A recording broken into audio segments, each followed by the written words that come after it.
In the first lesson of this module, I demonstrated how to annotate a short story for understanding. This lesson will focus on identifying specific elements that authors incorporate into all short stories. The first step to understanding a short story is to break apart its elements. There are 5 different elements that all short stories include: plot, character, setting, conflict, and theme. Identifying these elements and understanding how they work together will allow you, as a reader, to better understand the story. In its simplest form, the setting is where the action takes place. This can include a specific geographic location, a broader geographic location, or a specific time period. Identifying the setting is important because setting can help determine and impact a plot. For example, in a particular setting, the characters may only be able to do things appropriate for that time and place. A character in a 19th century short story would not be able to text the woman he is courting, but instead would have to contact her a different way. Setting can also help to define the values and morals of characters. Again, in a 19th century short love story, it would not be believable if the male character married a woman without first asking her father. Finally, the setting can affect the tone of a story, which we will look at more in depth later. Conflict is another important part of the short story. Every story has a conflict, and many have multiple. We are going to focus on 4 types of conflict: man versus self, man versus nature, man versus man, and man versus society. Conflict is what is going to keep the reader interested. Hopefully you have heard of these types of conflict.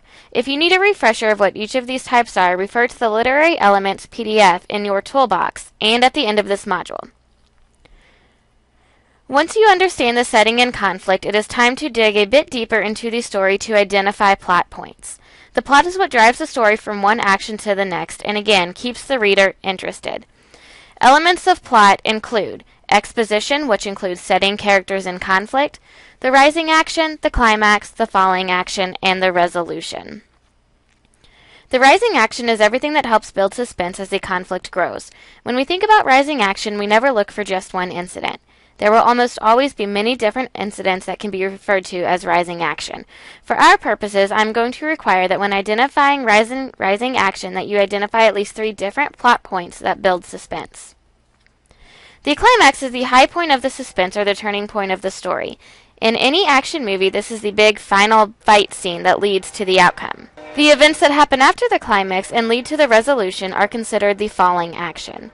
Similar to the rising action, the falling action always includes more than just one plot point. However, oftentimes you will be able to find more plot points in the rising action than you will be able to find in the falling action. The last plot element is the resolution, or the final outcome of the story. Think of all those chick flicks that have a together forever happy ending. That together forever is the resolution. Take a look at this plot diagram of the movie The Lion King. You will notice that this diagram includes all of the elements that we have discussed. Now, pause this video and read through the diagram, beginning with the exposition in the bottom left corner and following the diagram up through the rising action to the climax, down through the falling action, and to the resolution. Once you have an understanding of the elements of a short story, continue on to the next task within this lesson.